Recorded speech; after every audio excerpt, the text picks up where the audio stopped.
Hey guys, welcome back to the studio. If you're new here, my name is Leah and I'm a full-time collage artist. I'm excited to say that we're progressing very well through the Artist Way and I'm on week 5, which is recovering a sense of possibility. Just the title alone gets me very excited about the possibilities of what is to come. I'm nearing the end of the week now, but I want to give you a little throwback on what we've gotten up to. As you can see from my desk, we're going to get up to some very fun creations, hear about my week, and go on a little field trip that was extremely fun.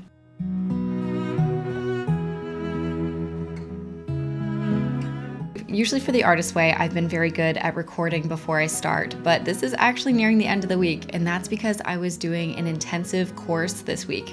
Not taking, but teaching. Since moving here, I've been teaching classes, and the reason I decided to sign up and do these is because I wanted to learn how to structure a course. For literally years now, I've been trying to put out a digital course for you guys and try an online one, but I just felt like I didn't have what it took. I wasn't sure how to structure it. So now I'm really excited to say that I'm learning a lot of great skills on how to teach people progressively through weeks and weeks of work. That said, this week and the next week, I'm going to be doing 2 very intensive courses, so I'm going to be working a lot, which means being out of the studio, which has been very difficult for me mentally because I'm sitting there watching other people create collages and I want to create collages myself. Anyways, but let's get into the creating part of this week. So firstly, you can kind of see it popping out. I got this whole new catalog of some National Geographics that someone was getting rid of. I think it was like 100, so very excited about that. And then I have all these papers from Life magazines that are from the 1940s. I have been looking tirelessly for fairies. It's been something that I've wanted for so long, and I finally found a couple of these. I think it's supposed to be like Tinkerbell. I feel like for sure I'm gonna cause some paper envy today. I have some really nice pieces. I think this photo is incredible. I would love to be able to use it in some way. I'm trying to think if this background comes out. It looks actually pretty easy to cut out, but the pink is also so good that I'm thinking we need to put someone in here. Something weird needs to be happening, you know? I saw this picture and I was like, oh, she just needs to be coming through someone's window, you know? It's like perfect. This was a pretty interesting ad. I don't know if it would work or not, but maybe I should just try that right now because it's pretty easy to do.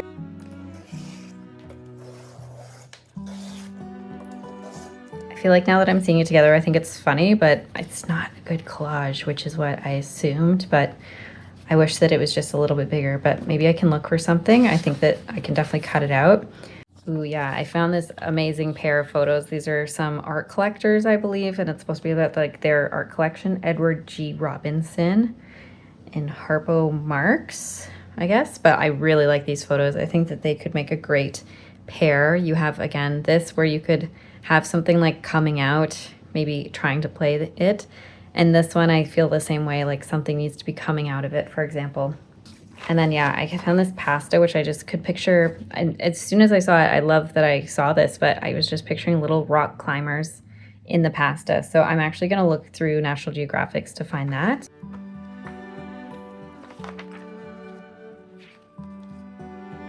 A big part of the Artist Way is learning how to use your emotions, the negative ones, for good. That's what I'm slowly learning, and it's definitely an interesting thing because I think that these are some traits that I've suppressed very deeply to become an ultra human. Now, letting down my walls has been quite difficult and led me to feeling very sensitive and soft these last couple of weeks. And now, for the first time in so long, I'm feeling the urge of jealousy.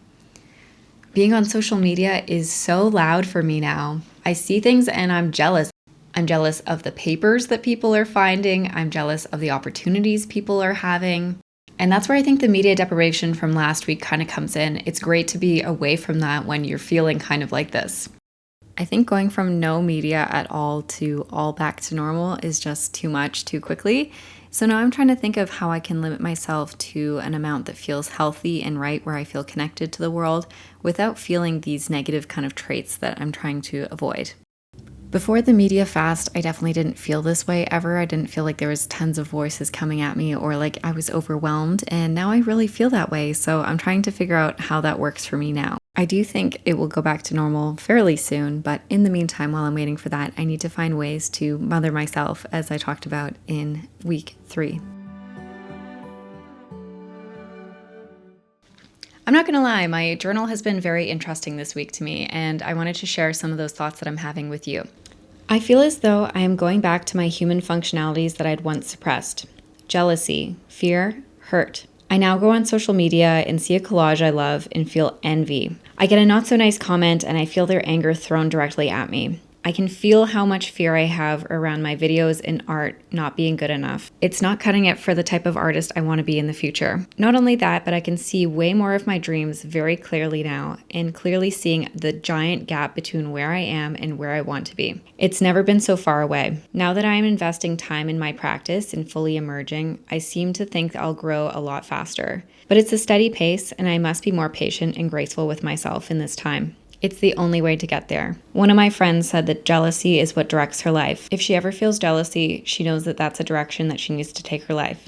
For me right now, it's been towards collage artists that's found their way into magazines and publications. It's people with styles that can do the same thing over and over again that look the exact same and feel very cohesive. Looking at my earlier works in vintage collage, I always had words on the page that really provoked something interesting within them. And maybe in the last 2 years, I feel like I've stuck away from words, and maybe that's something that I really want to bring back into my pieces.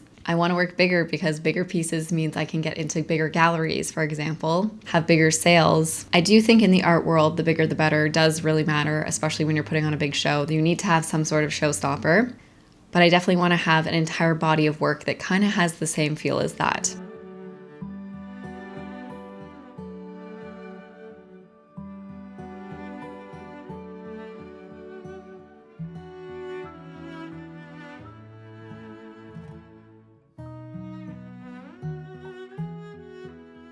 And I'm putting this out into the world to make sure that I actually get it done. So I've been working on 100 essays for artists, and it's been a very fun, pleasurable thing to do, but it takes a lot of work. I want each one to be valuable. I think there's a lot of books out there that, kind of talk about the same thing over and over again in each essay. And so I'm trying to space it out so that I'm getting different perspectives from different Leahs in different times. I started it maybe 2 years ago and never finished, so I'm trying to make a list of all these projects that I had great ideas for and just never completed. So on this channel, I've talked about how I'm an avid reader, but I really don't name drop the books very often that I'm reading. This one I just finished, and I think it's the best book I might have read in the last 5 years, if not ever. I loved it, and it's called Night Bitch. It's by the author Rachel Yoder, and I thought that it was going to be like a book about a woman that becomes a werewolf and be like a magic book, I guess. It was chosen for my book club from someone else, and that is just not the case at all. It ended up being closer to something I would call like a psychological thriller about the pain that women go through in life that will not be replicated for the male half of our species. And it was just these like very niche situations that she got into throughout the book that I could like relate so heavily to. I mean, it was pretty easy to relate to. She's an artist as well, the main character. But I wanted to read one of the quotes from it because it just stuck with me, and I feel like I've been thinking about it for like over a week now. Okay, so this is one of the two quotes that I wanted to read. The first one is, "All this to say, what should a woman fight for? Given her limited resources, limited time and energy and inspiration, what is worth fighting for? Is it art? In the grand scheme of things, it sometimes seems so pointless, even selfish, to force one's point of view on the world, who really needs it, especially when a child needs a mother so immediately. I don't have any answers other than that art seems to be essential as mothering. In order to be a self, it is essential. I should perhaps cease being a person without it. Is that enough of a reason that it matters to me?" This quote hit home for me because I think that a lot of people think of art as this luxury of taking time for yourself, that it's a selfish to take art time. Those types of things, I hear it all the time.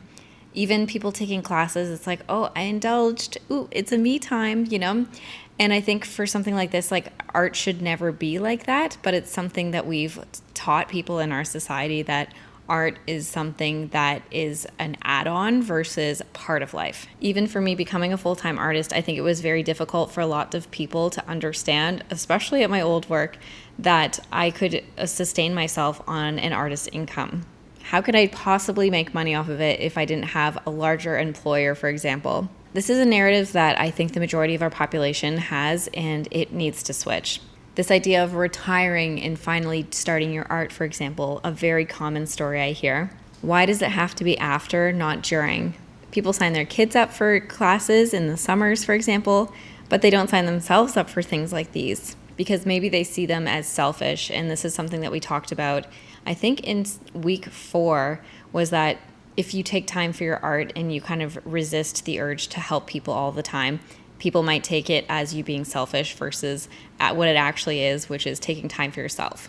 And for me as an artist, you guys might feel this too. If I don't make art, I feel crazy. Like it's actually like a part of my brain. I just feel like I have a cloud over my head if I'm not creating.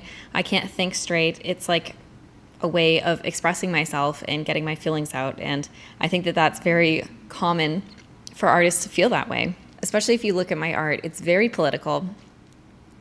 And I think that that's how I cope with the society that I've been born into. There's another one that hit home for me on that same topic. She says, how many generations of women had delayed their greatness only to have them extinguished it completely? How many women had run out of time while the men didn't know what to do with theirs? And what a mean trick to call such things holy or selfless. How evil to praise women for giving up each and every dream. I feel like this is so hit home, and I think it would hit home for a lot of people as well. I'm going to warn you, though, if you do decide to read this book, it's weird. It's very weird, but it was so well written and so interesting. It was a work of art in itself, but it was pretty crazy a lot of the time, and that's what I loved about it. It was like a woman breaking down from all of these issues in the world, and she's an artist, so it's her expressing herself through them, and I loved every minute of it. Now it's time for my favorite part of the video, where we go on a field trip to Plano. This is the Art Center of Plano, and I met one of you guys there. This old manor was converted into an art center, and honestly, I got distracted by the grounds because they were so beautiful. It's so great to meet subscribers because sometimes it just feels like I'm shooting my energy into the void and I'm not sure who's responding to it, and she knew everything about my life, at least the things I post in videos. She said she'd been following me for years, and then when I said I was moving to Texas, she knew she had to reach out to put me under her wing and get some help with meeting people in the art community. This was truly one of the most inspiring days I've had since I moved here. This center is incredible, and meeting people that really resonate with my art is always so amazing. When I decided to move countries, I thought that I would just be able to continue my business on, and working full-time at it would lead to exponential success.